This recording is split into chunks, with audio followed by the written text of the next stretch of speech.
Delikado na ba sa playoffs ang Magnolia? Yan ang sabi ng ilang mga PBA analyst dahil base sa kung paano nila talunan ng Terra Firma kagabi, para hindi kumbinsido ang mga tao dahil hirap ang mag sa jeep.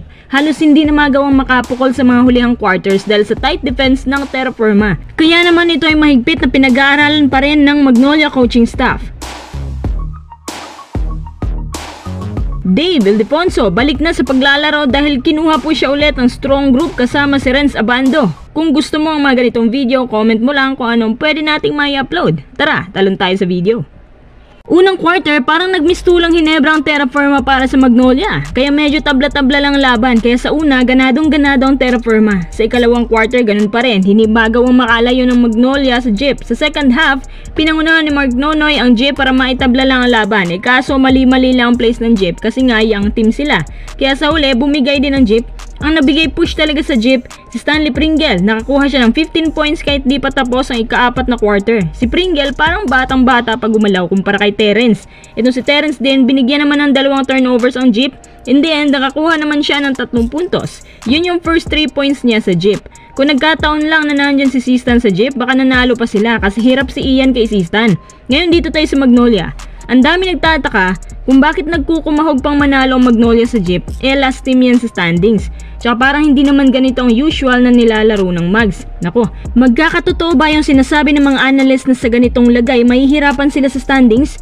Tsaka wala naman din si Polly, pinull out nila kasi nga Terra Firma lang naman. Buti na lang at nanalo dahil kung hindi, 50-50 na sila sa quarterfinals. Tsaka bagong elimination, binabasihan din ng quotient. Yun yung mga agwat ng puntos. Konti lang naman ang agwat nila sa jeep kaya kahit nanalo sila, hindi rin masyadong nakakatulong. Ang kailangan nilang gawin ng Magnolia ngayon, ipanalo ang lahat ng remaining games nila. Base sa PBA.ph, meron pa silang games laban sa Phoenix, sa Hong Kong Eastern, San Miguel at Meralco. Kapag naipanalo nila lahat yan, buenas, pwede pang tumabla at umangat sa 6th or 7th spot. Again, depende din yan sa magiging resulta ng games ng ibang kupunan. Ngayon ang concern ng Magnolia, yung sinasabi nila na hirap sa playoffs dahil hirap nga sila sa Terra Firma jeep.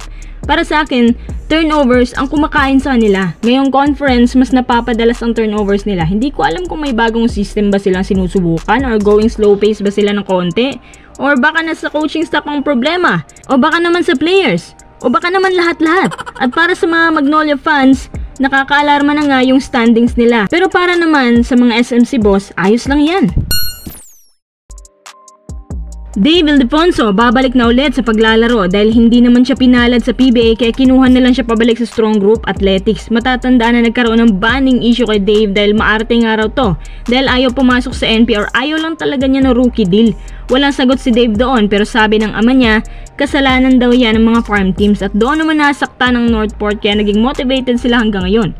Ngayon na si Dave ay maglalaro na ulit, magandang bagay na makita siya sa court para magkaroon din siya ng karir. Kasi wala namang mga offers sa kanya ngayon. Naalala nyo ba nung sinabihan siya ng KBL coach na hindi daw fit si Dave sa kanila kahit combo guard pa yan? Buti na lang may SGA, kahit di siya pang long term. Sana itong si Dave tanggapin na lang niyang NP. Ang galing na nga nila ngayon, number 1 pa sa standings. Kung nadagdag pa siya, baka mas magiging magandang lineup nila. Tapos may chance pa siya na makuha ng Converge. Hindi ko lang alam kung hawak pa ng NP ang rights niya kasi NP naman na nag-drop sa kanya. Pati rin pala ito si Renz Abando makakabalik na rin sa SGA.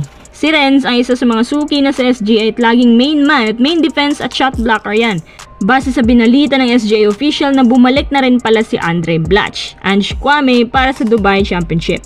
May ilang netizens naman na nagkomento na medyo nag-downgrade ng konting SGA kasi aging na import ang kinuha tapos mabagal pa. Mas malakas daw yung roster nila last tournament at agree din po ako doon. Dahil yun yung lineup na nagbigay sa kanila ng high remarks.